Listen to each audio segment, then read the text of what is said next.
पुंडलिकावर्धवारी विठ्ठल श्री ज्ञानदेव तुकाराम। हरे राम राम राम हरे हरे, हरे कृष्ण कृष्ण कृष्ण हरे हरे।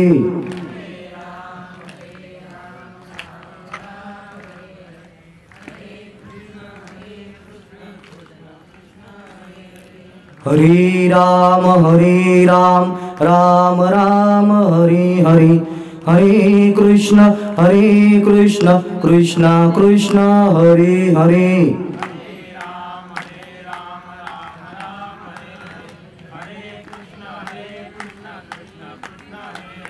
हरे राम राम राम हरे हरे, हरे कृष्ण कृष्ण कृष्ण हरे हरे।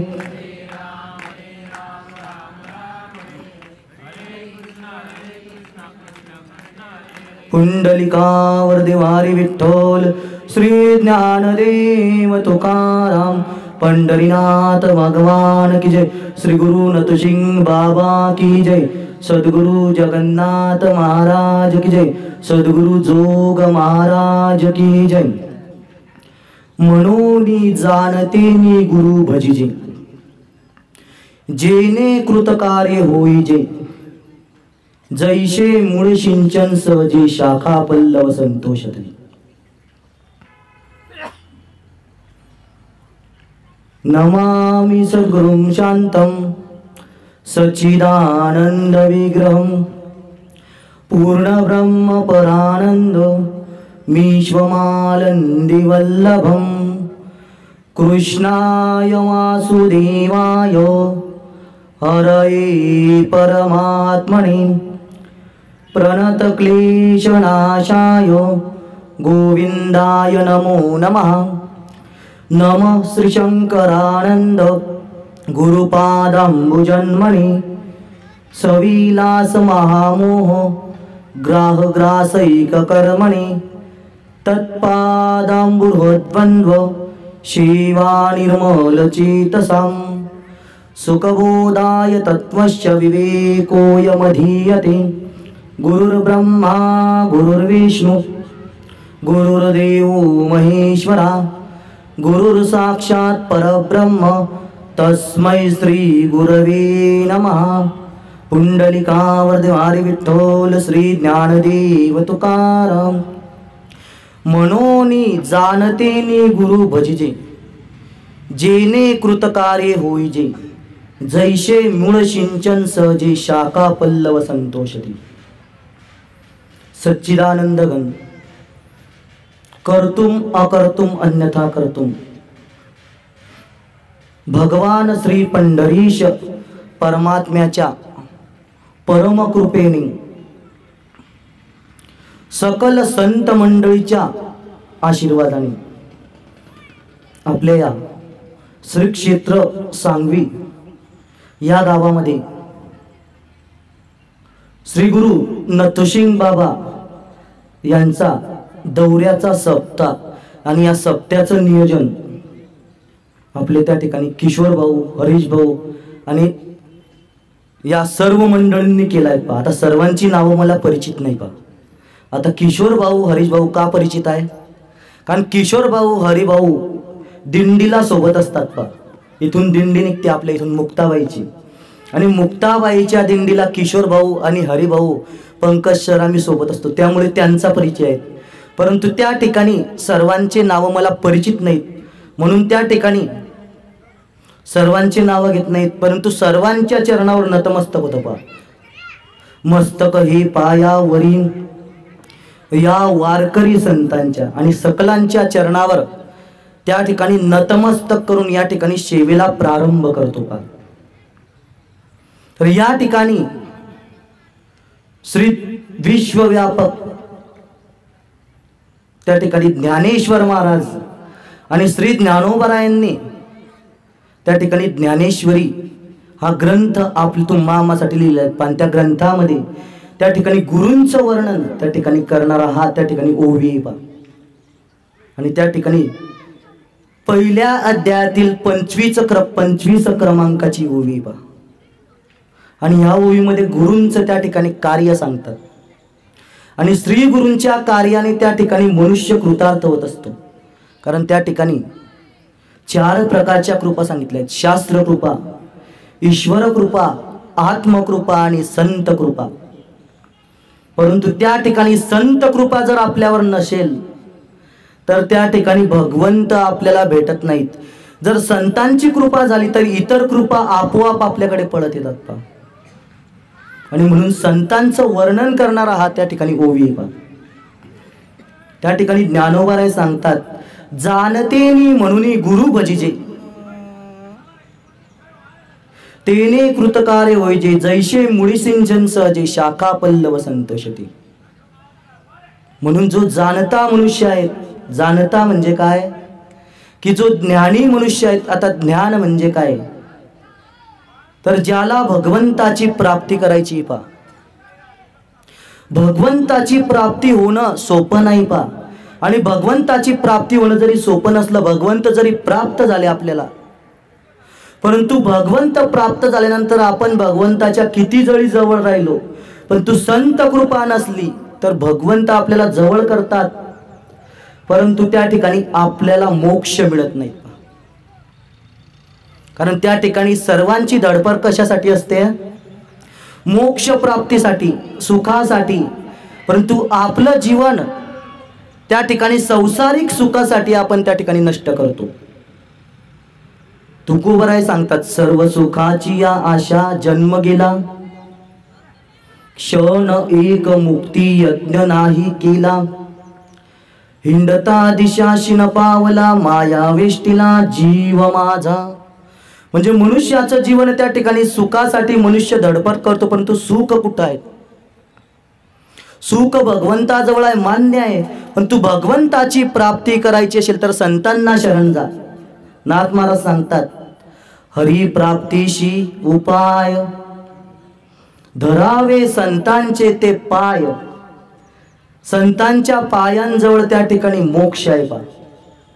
कारण संतांशिवाय भगवंताची प्राप्ती होत नाहीत. आणि असे असणारे श्री गुरु नथुसिंग बाबा यांचं या ठिकाणी डवरा मंडळ आपल्या गावात या ठिकाणी सप्ताह आहेत पहा.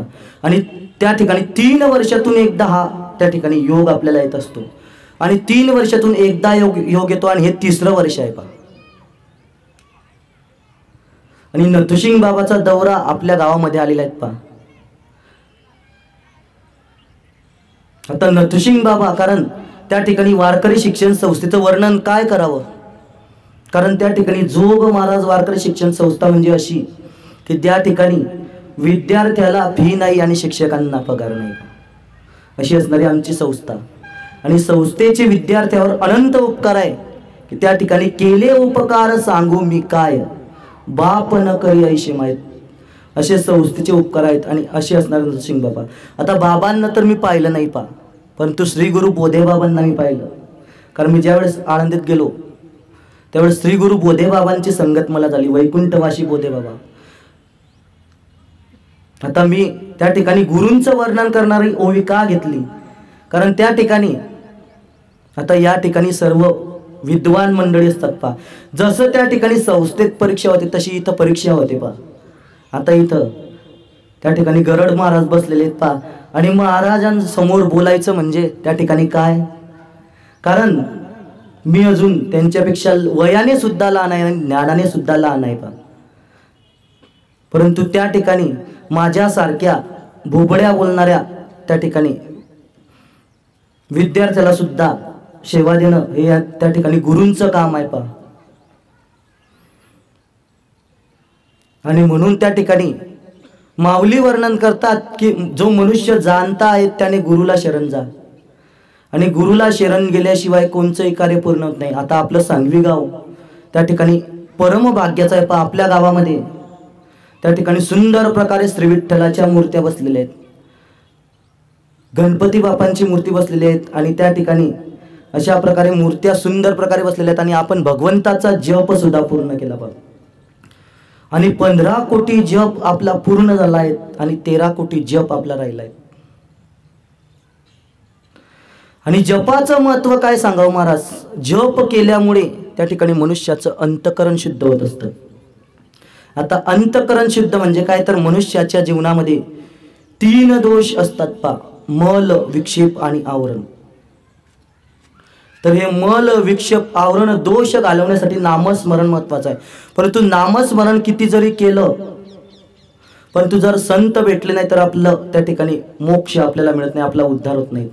आपल्याला दृष्टांत परिचित असेल कदाचित की श्रीमंत श्री प्रेममूर्ती नामदेव महाराज आपल्याला माहिती आहे. नामदेव महाराजांचा अधिकार, नामदेव महाराज भगवंताच्या जवळ निकट होते. त्यांचा अधिकार एवढा होता की नामदेव महाराजांनी भगवंताला नैवेद्य खाऊ घालावा. परंतु एक वेळेस निवृत्ती दादा, सोपान काका, मुक्ताबाई आणि त्या ठिकाणी अशा प्रकारे 4 भावंड आलेले आहेत. निवृत्ती, ज्ञानदेव, सोपान, मुक्ताबाई. आणि निवृत्ती दादांनी, सोपान काकांनी त्या ठिकाणी नामदेव महाराजांचं दर्शन घेतलेलं आहे.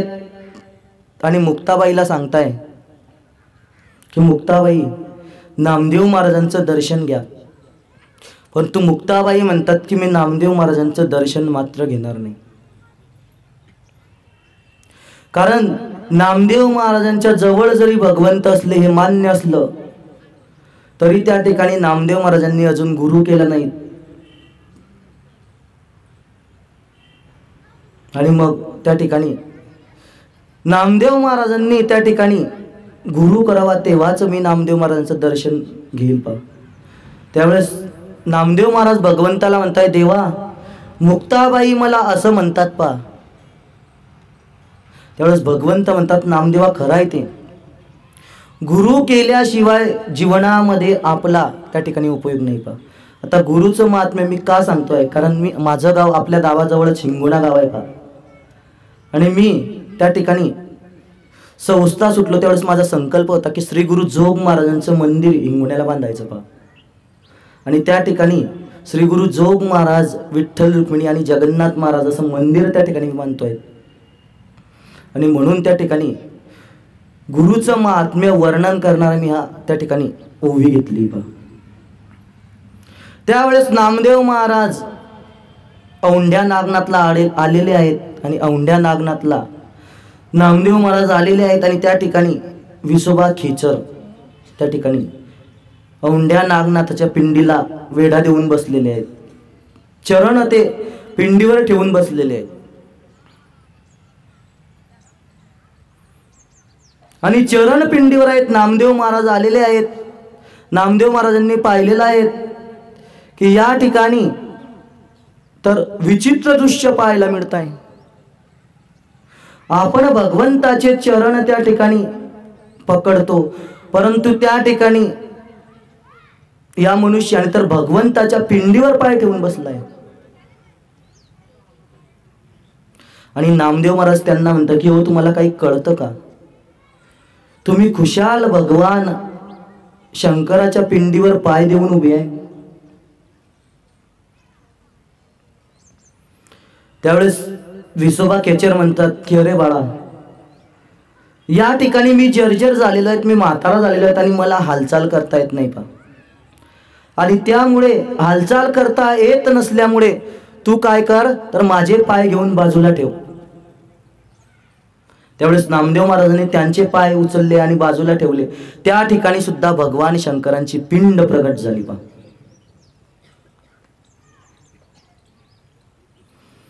त्यावेळेस नामदेव महाराजांना प्रचिती आली की खरंच गुरुचा महिमा श्रेष्ठ आहेत. आणि नामदेव महाराजांनी त्यांना गुरु केलं. आता नामदेव महाराजांनी ज्यांना गुरु केलं ते विसोबा खेचर पा कोण होते, की ज्यांनी निवृत्ती दादा, ज्ञानदेव काका, सोपान दादा आणि मुक्ताबाई यांचा छळ केला की त्यांना साधं खापर मिळू दिलं नाही मांडे खाण्यासाठी, असे ते होते. परंतु गुरुनी त्या ठिकाणी त्यांचा काय केला, कृपा कटाक्षे न्याहाळिले आपुले पदी बैसविले.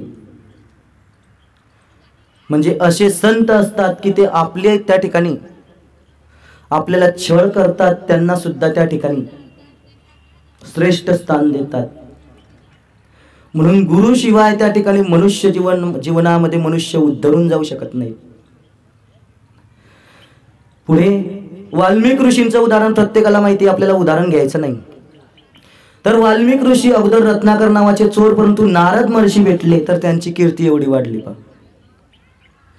की नामदेव महाराज म्हणतात की त्या ठिकाणी बोलीला वाल्मिक तैशेची चालेन वर्तोनी दाविन नामा म्हणे, अशी त्या ठिकाणी कीर्ती त्या ठिकाणी वाल्मिक ऋषींची वाढलेली आहेत. म्हणजे त्या ठिकाणी गुरु मिळाल्याशिवाय त्या ठिकाणी मनुष्य मुक्त होत नाहीत. आणि 4 प्रकारच्या कृपा मी आपल्याला सांगितल्या. परंतु आपल्यावर जर शास्त्र कृपा जरी झाली तरी त्या ठिकाणी संत कृपा नसेल तर शास्त्र कृपा त्या ठिकाणी काही कामची नाही पहा. आपल्याला भागवतातील उदाहरण माहिती पहा की भागवतामध्ये उद्धवजी महाराज, श्रीमद भागवतामध्ये कथा आली पहा. आता माझा आवाज जरा बसलेला आहे पहा, कारण फैजपूरला माझी कथा चालू आहे, त्यामुळे आवाज पोहोचतोय ना सर्वांपर्यंत. तर त्या ठिकाणी भागवतामध्ये अशी कथा आलेली आहे की उद्धवजी महाराज भगवंताचे लाडके भक्त, ज्ञानी भक्त. उद्धवजी महाराज ज्ञानी भक्त आहेत. तर एक वेळ असा प्रसंग आहे पहा की द्वारकेमध्ये भगवंत बसलेले आहेत आणि भगवंत उद्धवजी महाराजांजवळ गोपिकांची चर्चा करताय. उद्धवजी महाराज म्हणताय, काय त्या गोपिकांचं वर्णन, काय त्या गोपिकांचा महिमा, त्या गोपिका किती श्रेष्ठ आहेत की त्या गोपिका माझं सतत चिंतन करतात. उद्धवजी महाराजांना जरा वाईट वाटलं पहा. उद्धवजी महाराज भगवंताला म्हणतात की भगवान कृष्णाला ते म्हणतात की देवा, गोपिका तुमच्या भक्ताय मान्य आहेत, परंतु त्या गोपिकांना काय येतं? गोपिका केवळ नामस्मरण करतात, परंतु मी तुमचा एवढा ज्ञानी भक्त आणि माझ्या समोर तुम्ही काय करता? त्या गोपिकांचं वर्णन करता. भगवंताला कळालं की उद्धवजींना काय झाला? अहंकार झाला पहा. आणि भगवंत उद्धवजींना म्हणतात की उद्धवजी तुम्ही वृंदावनामध्ये त्या ठिकाणी जाऊन या आणि गोपिकांचं त्या ठिकाणी दर्शन करून या. उद्धवजी त्या ठिकाणी वृंदावनामध्ये आलेले आहेत पहा. उद्धवजी वृंदावनामध्ये आले तर त्या ठिकाणी उद्धवजींनी दृश्य पाहिलं की ती गोपिका, त्या गोपिकांनी सुंदर प्रकारे एका भिंतीवर भगवान श्रीकृष्णाचं चित्र रेखाटलंय पहा. आणि ती गोपिका त्या चित्राकडे एकटक लावून पाहते. त्यावेळेस उद्धवजी म्हणतायत त्या गोपिकेला की अगं, तू भगवान श्रीकृष्णाचं हे चित्र काढलं, या चित्राकडे एकटक लावून बघते आहे, याच्याकडे पाहण्याचं कारण काय? त्यावेळेस ती सांगते आहे की उद्धवा, तुम्हाला कदाचित माहिती नाही की जो भगवंत सजीव रूपाने प्रगट झाला, कारण भगवंत प्रगट होतो पहा, भगवंताला जन्म नाही. म्हणून नामदेव महाराजांनी भगवंत जन्मला असं म्हटलं नाही, अयोनी संभव असं म्हटलंय.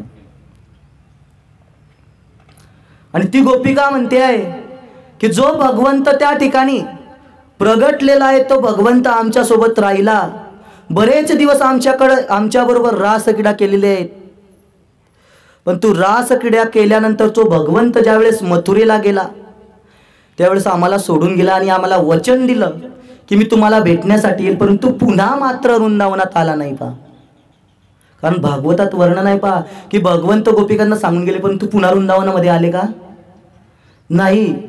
म्हणून तो सजीव असणारा भगवंत पळून गेला आम्हाला सोडून. म्हणून हे निर्जीव चित्र जर माझे डोळे खालीवर झाले तर हे सुद्धा पडून जातील.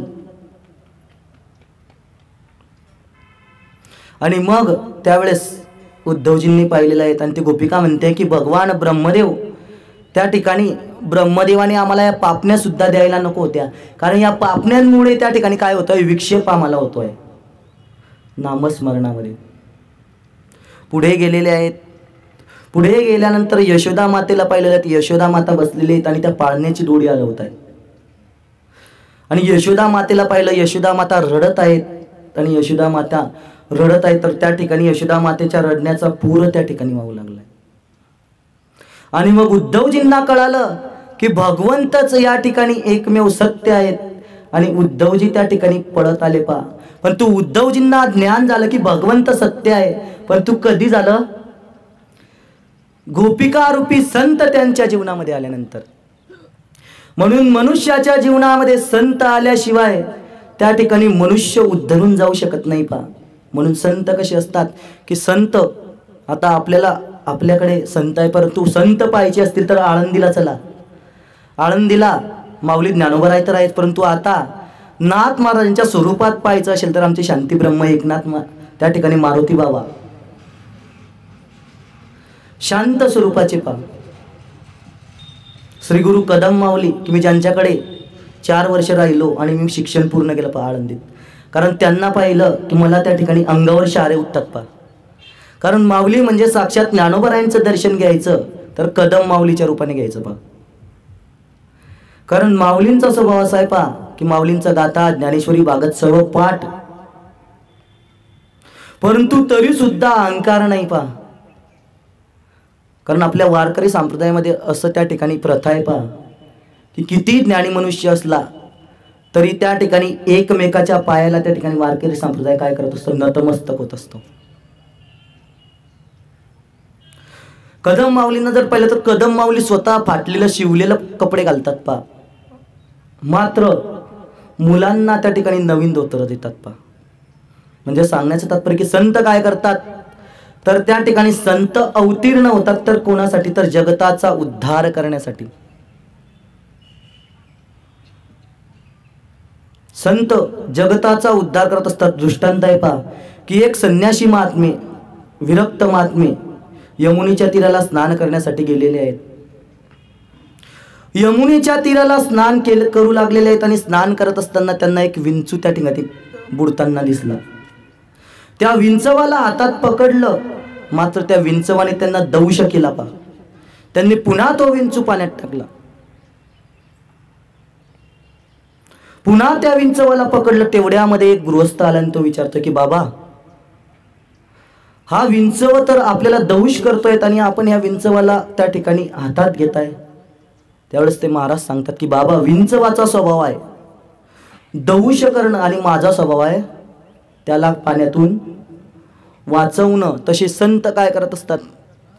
किती मनुष्य त्या ठिकाणी अज्ञानी असू द्या पहा, त्याला ज्ञान संत देत असतात आणि संत रूपी हिरा त्या ठिकाणी आपल्या जीवनामध्ये आल्यानंतर आपला उद्धार होतो.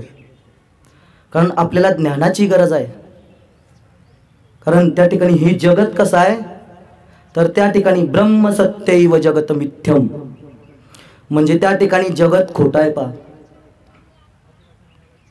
त्यासाठी श्री गुरु चैतन्य महाराजांच्या तोंडून ऐकलेला एक दृष्टांत आहे पहा. जनक राजा एकदा झोपलेले आहेत आणि जनक राजा झोपल्यानंतर जनक राजाला स्वप्न पडलं पहा. स्वप्नामध्ये त्यांनी आपलं राज्य त्या ठिकाणी दान देऊन टाकलं.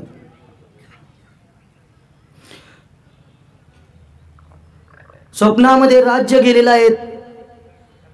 त्यावेळेस जनक राजा व्यथित झालेले आहेत आणि राज्य गेल्यामुळे आता त्या ठिकाणी जवळ काही नाही, म्हणून ते भटकू लागलेले आहेत. आणि भटकत असताना आता त्यांना भूक लागली, कारण आपलं शरीर त्या ठिकाणी अन्नमय कोश आपल्या शरीरात असतो, म्हणजे अन्नाची आणि पाण्याची आपल्याला गरज असते.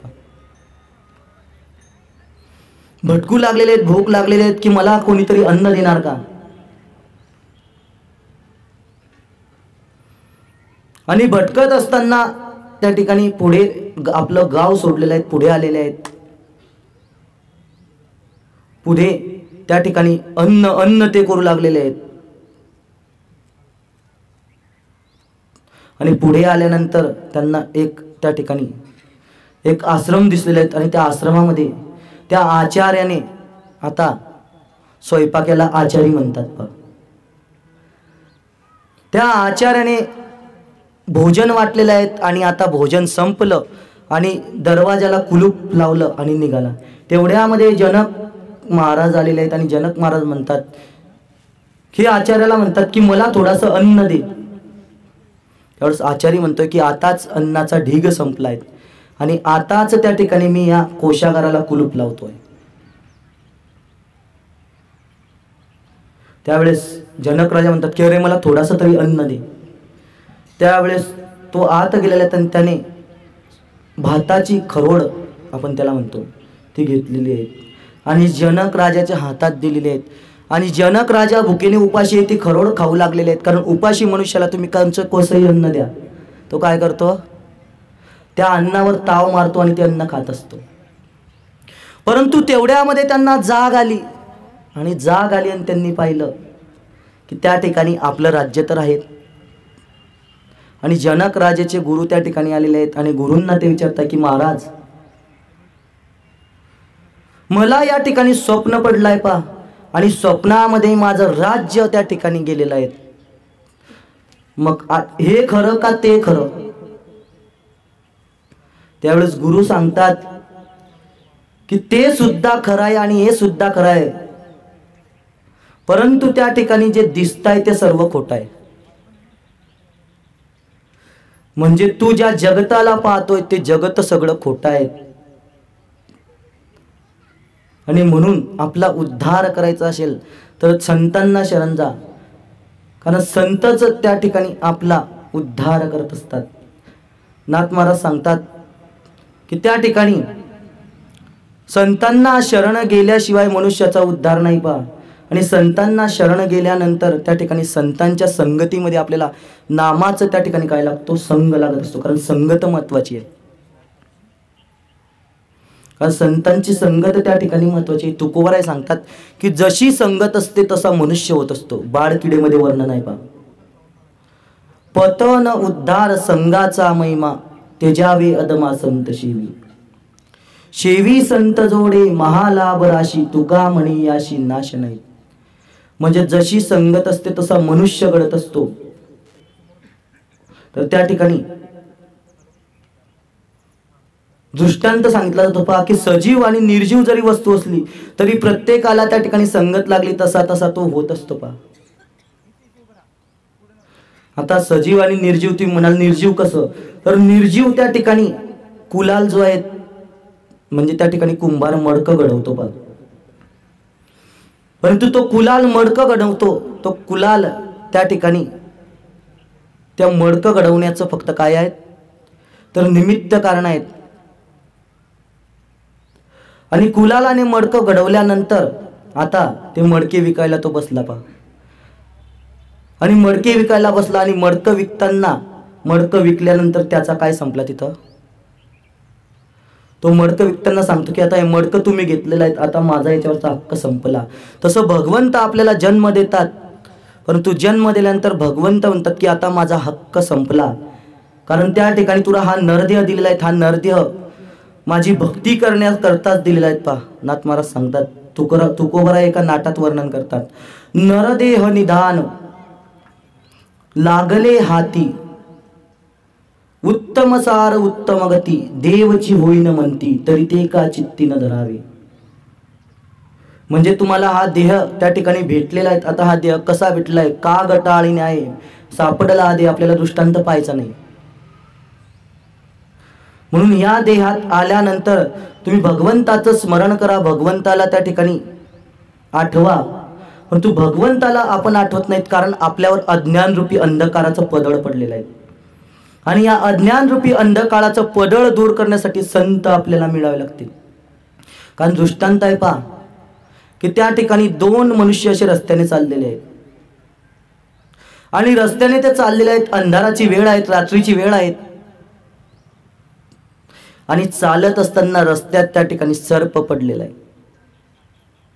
आता त्या ठिकाणी दोरी पडलेली होती आणि त्या दोरीवर त्यांना सर्पाचा भास झालेला आहे. दोरीवर सर्पाचा भास होणं म्हणजे त्याला रज्जू सर्प न्याय असं म्हणतात.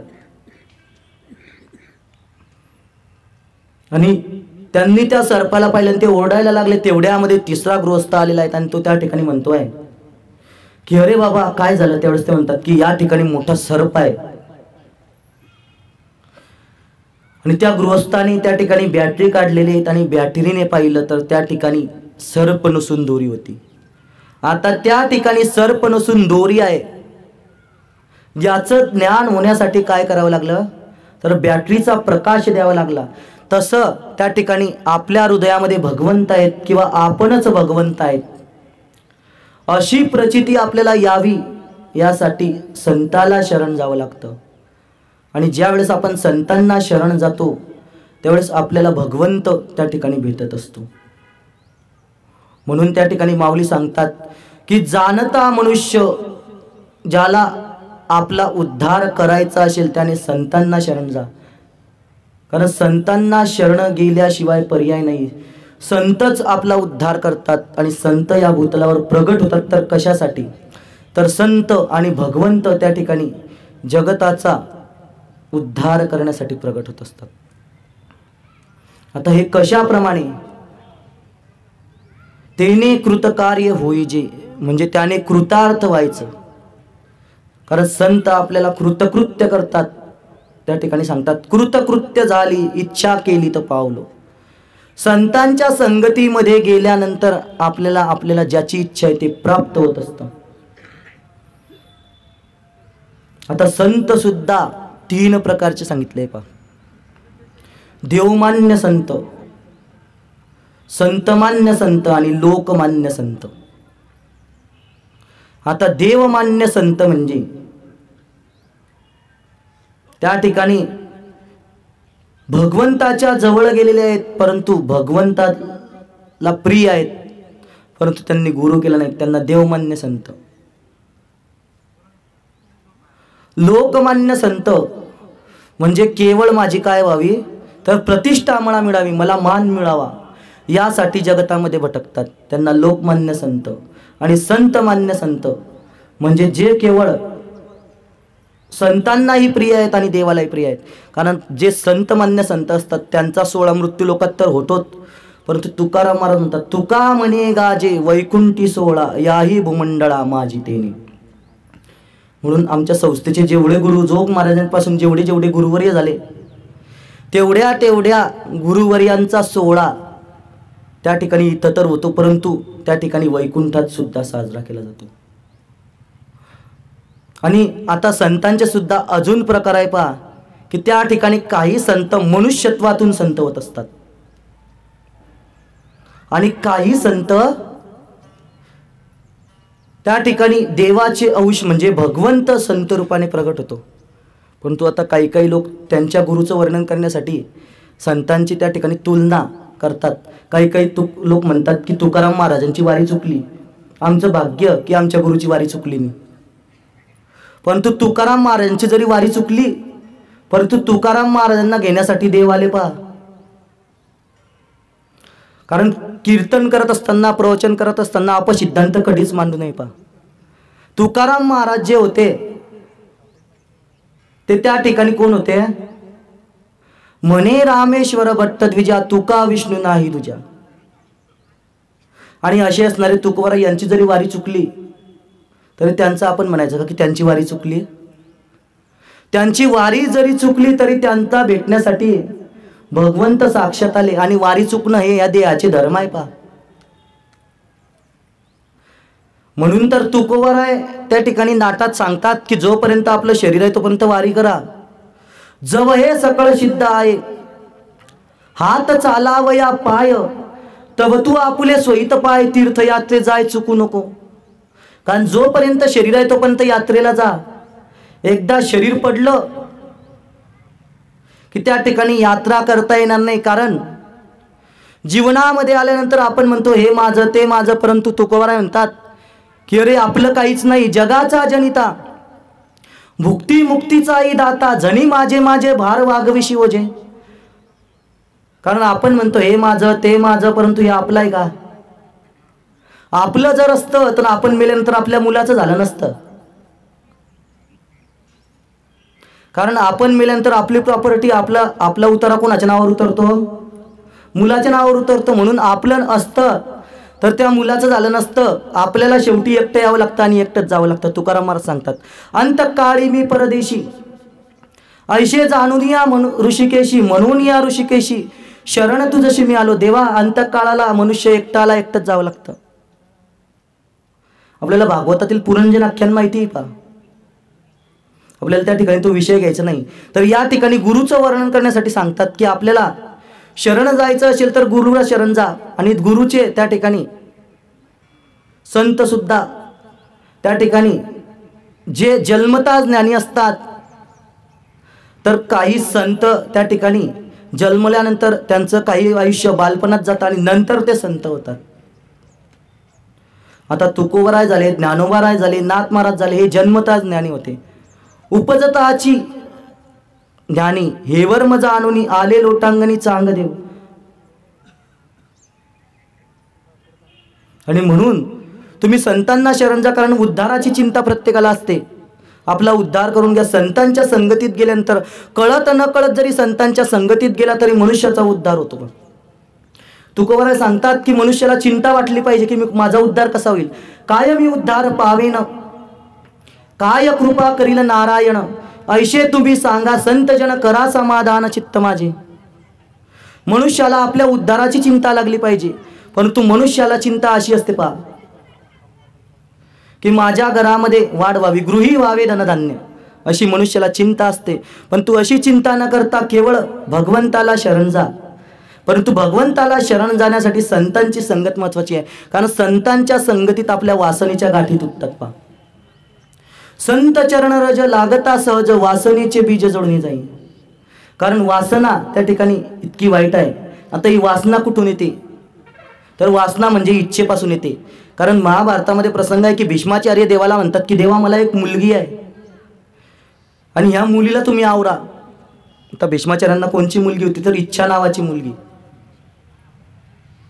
आणि ही इच्छा नावाची मुलगी आहे, परंतु संतांना शरण गेल्यानंतर आपली इच्छा त्या ठिकाणी आपोआप नाहीशी होत असते. संतांची संगत करा, आणि संतांची संगत या ठिकाणी महत्वाची आहे. कारण संतांची संगत कशी आहे पहा. एकदा नारद महर्षी भगवंताकडे गेले आणि भगवंताला म्हणता की देवा संतांची संगत कशी आहे मला सांगा. अडूस भगवंत म्हटले नारदा तुम्हाला संतांची संगत पाहिजे, मी संतांची संगत तुम्हाला सांगतो बघ. नारद महर्षींना म्हटले की तुम्ही मृत्यूलोकामध्ये जा, आणि मृत्यूलोकामध्ये गेल्यानंतर त्या ठिकाणी एक कुत्र त्या ठिकाणी मृत्यूलोकामध्ये आहे. त्या कुत्र्याला संतांची संगत, श्वानाला संतांची संगत विचारा. नारद महर्षी मृत्यूलोकात आलेले आहेत आणि त्या श्वानाला संतांची संगत विचारताय की अरे बाबा संतांची संगत काय, संतांचं महात्म्य काय.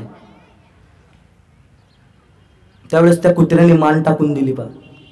आता मान टाकणे म्हणजे काय, तर मान टाकणे म्हणजे त्या ठिकाणी ते कुत्र मरण पावलं. नारदांना जरा वाईट वाटलं. नारद महर्षी भगवंताकडे गेले. भगवंताला म्हणतात देवा तुम्ही सांगितलं की संतांची संगत कशी आहे त्या कुत्र्याला विचारा. कुत्र्याने मान टाकली. नारद महर्षींना भगवंत म्हणतात की तुम्ही सरड्याकडे जा. सरड्याकडे ते आलेले आहेत. सरड्याला विचारताय की संतांचा महिमा कसा आहे मला सांग. सरड्याने मान टाकून दिली. सरडा सुद्धा मरण पावला.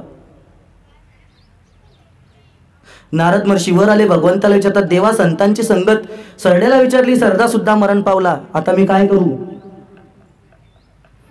त्यावेळेस भगवंत म्हणतात तू एका राजाच्या घरी जा. त्या राजाच्या घरी मुलगा जन्माला आलाय, त्याला संतांची संगत विचार बाबा. नारद महर्षी त्या राजाच्या घरी आलेले आहेत. नारद महर्षी त्या राजाच्या मुलाला विचारायला जात आहे, परंतु नारद महर्षी लटलट कापू लागले. त्याला आपण म्हणतो थरथर कापणे, अंगावर शहारे उभे राहणे. कारण नारद महर्षी विचार करताय भगवंताने तर मला पाठवलं, परंतु आता मी संतांची संगत विचारली. कुत्र मरण पावलं, सरडा मरण पावलं, हा मुलगा जर मरण पावलं तर कदाचित राजा मला फाशीवर चढवेल. म्हणून त्या ठिकाणी नारद महर्षीच्या अंगावर शहारे उभे राहिले. नारद महर्षी लटलट कापतायत, थरथर कापतायत. आणि नारद महर्षी भीत गेलेले आहेत आणि त्याला विचारतात की अरे बाबा संतांची संगत काय आहे. त्यावेळेस तो मुलगा उठून बसला, नुकताच जन्मलेला मुलगा, आणि तो म्हणतोय महाराज संतांची संगत ही आहे की संतांच्या संगतीमध्ये फायदा काय.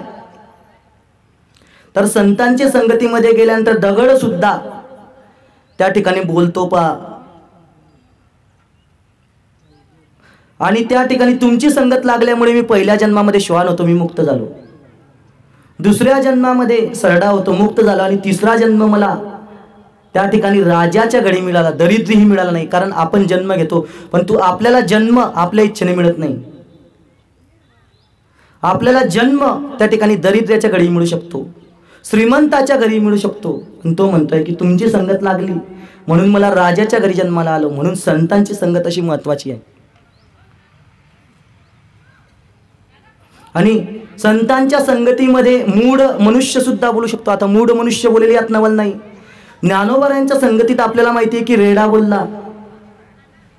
आता आपल्याला दृष्टांत या ठिकाणी पाहायचं नाही. पा आपली वेळ त्या ठिकाणी होत आलेली आहे. पा आपल्याकडे 5 मिनिटं शिल्लक आहे. पा म्हणून त्या ठिकाणी ज्ञानोबारायांनी ज्ञानेश्वरीचा पहिल्या अध्यायामध्ये त्या ठिकाणी गुरूंचं वर्णन त्या ठिकाणी स्तवन केलेलं आहे. पा ज्ञानोबराय म्हणतात की मनोने जाणतेनी जाणत्या मनुष्याने शरण जा, परंतु शरण जाण्यासाठी सुद्धा कोणाला शरण जा. तर आपल्याला शरण जाण्यासाठी सुद्धा त्या ठिकाणी आपण कोणालाही शरण जातो, परंतु कोणालाही शरण जाऊ नका. तर त्या ठिकाणी केवळ गुरुला शरण जा, कारण गुरुला शरण गेल्याशिवाय त्या ठिकाणी मुक्ती मनुष्याला प्राप्त होत नाही. म्हणून जाणते नि गुरु भजिजे. आता भजिजे म्हणजे गुरुचं स्मरण करा, कारण गुरुचं स्मरण केल्याने आपला उद्धार होतो. आपल्याला दृष्टांत माहिती असेल पा की स्वामी विवेकानंदांच्या जीवनामध्ये असा प्रसंग आहे पा की स्वामी विवेकानंदांचे गुरु त्या ठिकाणी त्यांनी एकदा युक्ती केली की त्या ठिकाणी माझ्या शिष्यांची परीक्षा पाहायची, आणि त्यांनी आपल्या पायाला एक पिकलेला आंबा त्या ठिकाणी पायाला बांधलेला आहे. आणि स्वामी विवेकानंदांनी पिकलेला आंबा त्या ठिकाणी आपल्या पायाला बांधलेला आहे.